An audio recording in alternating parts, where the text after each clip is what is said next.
আমি রেডি হয়ে নিয়েছি। আমাদের এখানে একটা খুব ভালো একটা বড় একটা মেলায় আমি যাচ্ছি আজকে। ঘেরসাই জায়গাটার নাম, ঘেরসাই তো, ঘেরসাই জায়গাটার নাম। খুব বড় একটা মেলা, তো সেই মেলাটাতে আমি যাচ্ছি, তোমরাও চলো, খুব মজা হবে। ওকে, মেলা কথাটার সাথে আমরা সবাই খুব পরিচিত। মেলা মেলা কথাটা উঠলেই মনে পড়ে যায় ছোটবেলার অনেক কথা। মায়ের সাথে বাবার সাথে হাত ধরে মেলায় ঘুরতে যাওয়া, ঘুরতে গিয়ে এটা কিনবো ওটা কিনবো বায়না করা, সেগুলো আবার বগল দাবা করে বাড়িতে নিয়ে আসা। এইটা দীঘার একটা জাগ্রত একটা মেলা, যেখানে ঠাকুর পুজোও হয়। এখানে অনেক কিছু বিক্রিও হয়, যেমন বেতের অনেক জিনিস এখানকার লোকেরা বাড়িতে বানিয়ে এগুলো এখানে আসে বিক্রি করতে।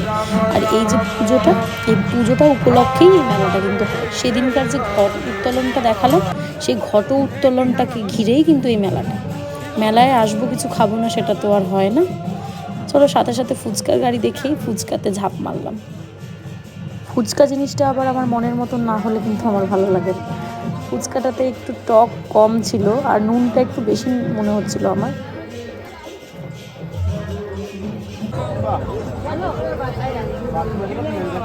কি হলো, কিছু পছন্দ হলো? জুতো দেখছি, একটা ঘরের স্লিপার দেখছি, পছন্দ হয়নি? মেরে দেখতে পারবো ভালো লাগাচ্ছি।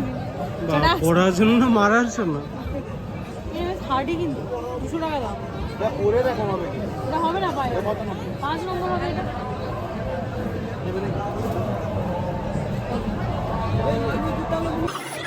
চারিদিকে মেলাটা পোঁপো করে ঘুরেও মনের মতন কিছু না কিনতে পারা আমি আরও 3বার মেলাটা প্রদক্ষিণ করে নিলাম।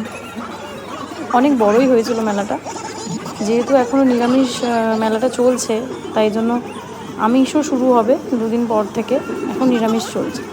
এটা এখন একটা বাচ্চাদের একটা রাইডের কাছ থেকে, মানে বাচ্চাদের রাইডটা পেছন দিকটাই করেছিল, ওই রাইডের কাছ থেকে উপস্থিত হলাম একটা খুব সুন্দর একটা মানে পকোড়ার স্টলে, মানে মাশরুম টাইপ পকোড়াটা আমি কখনো দেখিনি। ওখানে গিয়ে উপস্থিত হলাম। কি দেখছো?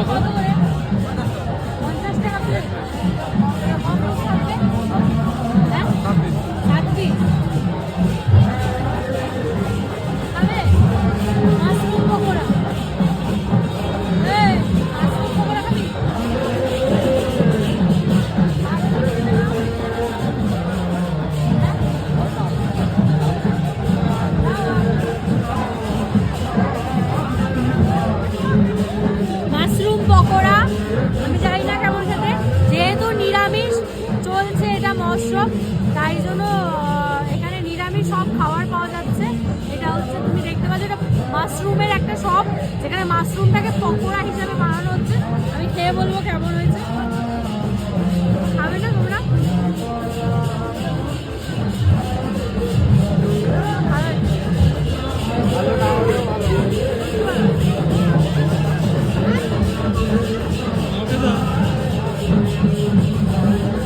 আমাকে দাও।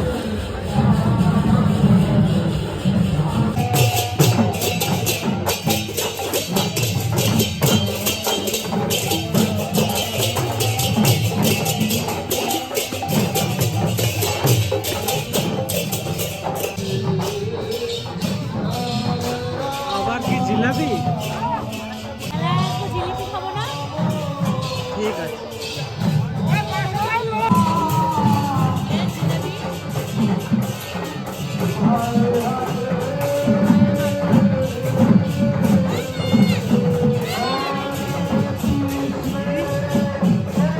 এটা বেশি টেস্টি খেতে। আজ এই পর্যন্তই, দেখা হচ্ছে নেক্সট ভিডিওতে। বাই।